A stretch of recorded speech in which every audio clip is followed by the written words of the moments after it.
Հիմա ցավով եւ ճիշտը որ ասեմ նաեւ զարմանքով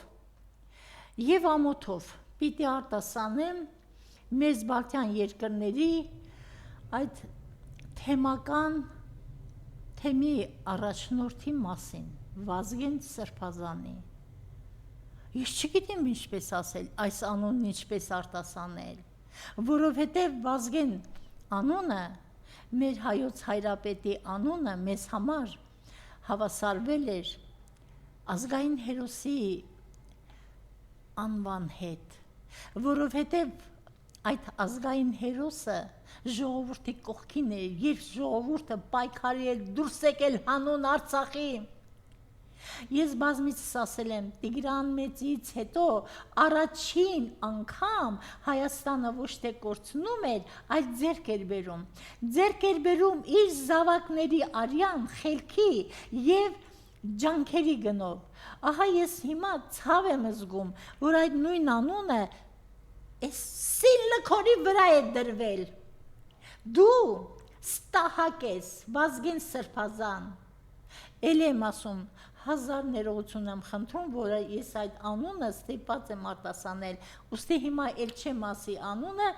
որ չնույնականացվի, գուցե ինչ-որ մեկ ինձ կեսից լսի և հանգարց մտածի, թե իմ խոսքը վերաբերում է Վազգեն վեհափառին։ Չէ, դու մեզ Բալթյան երկրների թեմերի առաջնորդ, Սրբազան կոչված ստահակ, Սրիկա, Սիլլքոր, դու Եվրոպա ես խաղում, որովհետև դու քո էությամբ արդեն դավաճանել ես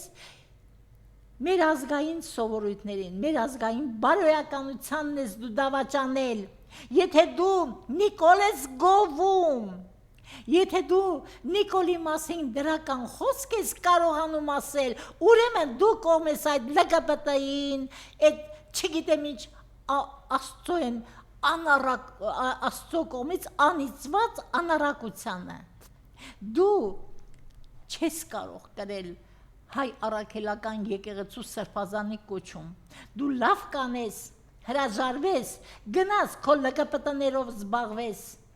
Անամոթ Դու ինչպես ես կարողանում դրական խոսքեր արտասանել այն ոչնչության մասին, որի ջանքերի շնորհիվ այսօր մենք չունենք մեր Սրբազան Արցախը, այսօր մենք չունենք մեր հազարավոր սերնացաններին, որոնց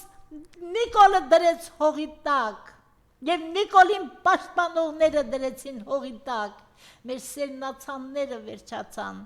Դու հիմա կանգնել Նիկոլ ես գովում, գետինը մտնես, այդ խաչը, որ դու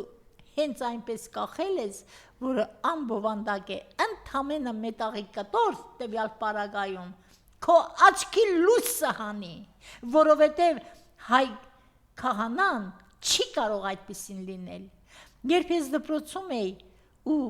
սովորեցնում էի երեխաներին մեր պատմությունը, ասել եմ երեխաներ, հայ առաքելական եկեղեցին, որպես քրիստոնյա առաջին եկեղեցիներից մեկը, իբարս իր անցած ողջ այդ հրաշք ուղու, երբեք իր կենսագրությունը հայ առաքելական եկեղեցին չի պղծել, չի կեղտոտել, ոչ աուտոդաֆեներով, այսինքն ողջակեզերով, ոչ եկեղեցիների կաթոլիկ եկեղեցիների նկուղներում դրված ցցերի վրա բանտարկալներին նստեցնելով չի արել նման բան, իր կենսագրությունը չի խաթարել, ընդհակառակը պետականության բացակայության պայմաններում պահպանել է առաջինը մեր համար մեկ բացարձակ ազգային արժեք մեր լեզուն։ Եկեղեցու շնորհիվ է եղել դա։ Մեր դպրոցը, մեր մշակույթը պահպանել է եկեղեցին։ Հիմա դու քո վերաբերմունքով, քո գոյությամբ այն օդը, որը դու շնչում ես, աղտոտում է այն շրջապատը, որտեղ դու ապրում ես։ Ես կոչ եմ անում վեհապարին կարգալույծ անել այդպիսի մեկին։ Ես չգիտեմ եկեղեցին ինչ մայրաթորը ինչպիսի վերաբերմունք ցույց կտա այս սրիկային նկատմամբ, բայց ես կոչ եմ անում եւ որպես հայ առաքելական եկեղեցու հետևորդ, մասնավորապես իմ հորական տանը կա առաքելական եկեղեցի, կարող եմ հասցեն ամեն ինչը ասել, կարող եք գնալ ստուգել, եւ որպես հայ առաքելական եկեղեցու հետևորդ, որպես հայ ազգի զավակ, որպես Հայաստանի Հանրապետության քաղաքացի, ես առաջարկում, խնդրում եւ պահանջում եմ հայրապետից կարգալույծ անել այս թշնամուն,